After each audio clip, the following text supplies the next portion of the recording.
Senator Walsh. Yes, Okay, Deputy by Barrett. Ambassador, I will say frankly, I'm one of the people who thinks you should be expelled from this country, and I believe that that's nothing to do with you personally. It's to do with the policies of your state. And I think, along with Desmond Tutu, that the time for treating you as a normal state is over, because you're not behaving as a normal state. And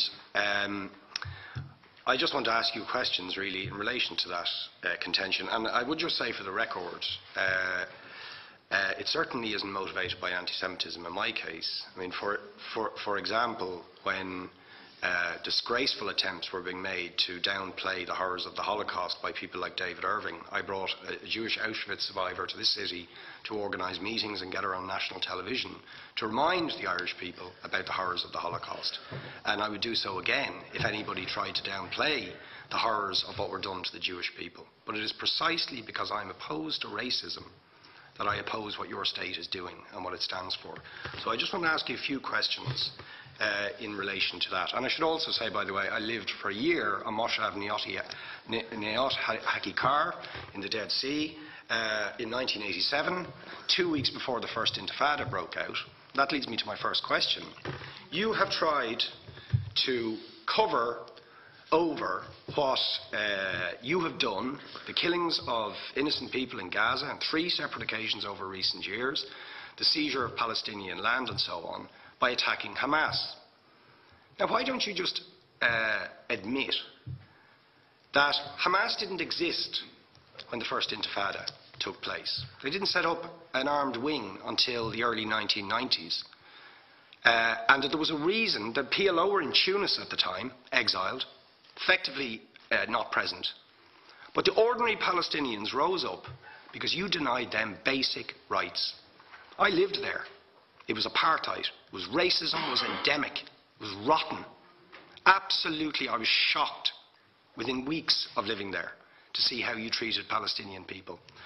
And isn't it the fact that the law of return, which is the basic law of the Israeli state, is a racist apartheid law because it confers rights on Jews that it denies to Palestinians?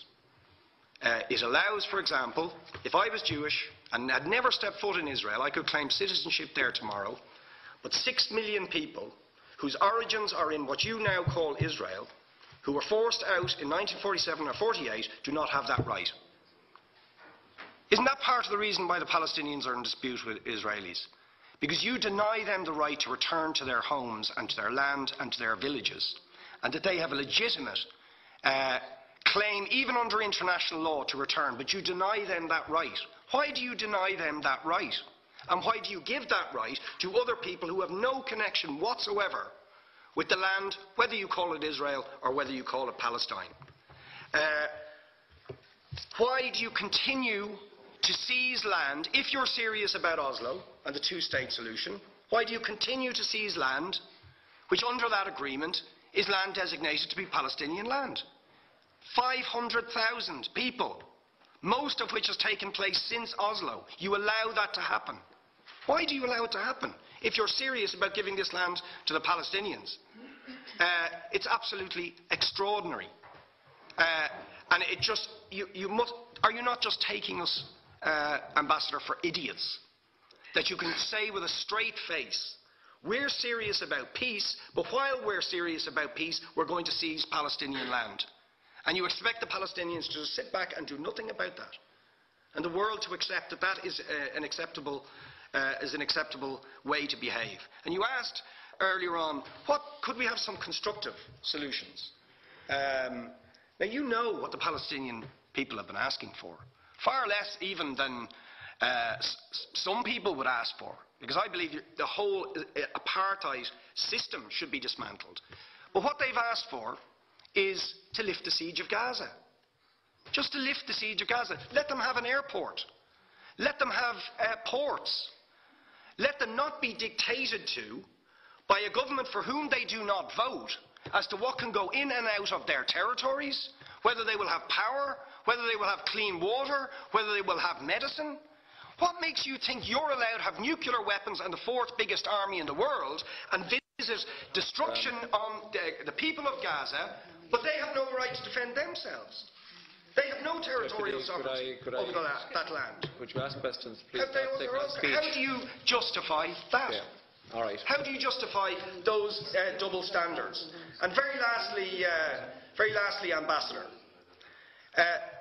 people like Bishop Tutu, Nelson Mandela, and I would certainly describe your state as a apartheid state, with different laws for people depending on their race or religion. Now, isn't that just the case that, for example, at checkpoints going into the West Bank, there's a channel if you're Israeli or European, and there's a channel if you're Arab, just because you're Arab. If you came into Dáil Éireann and they stopped you and said, "Are you Jewish?" "Oh no, sorry, you can't come in through the same entrance as Irish people or European people because you're Jewish," you would call that racism and apartheid. But yet, you practice that with your checkpoints and your military barriers and your apartheid wall. How can you justify that?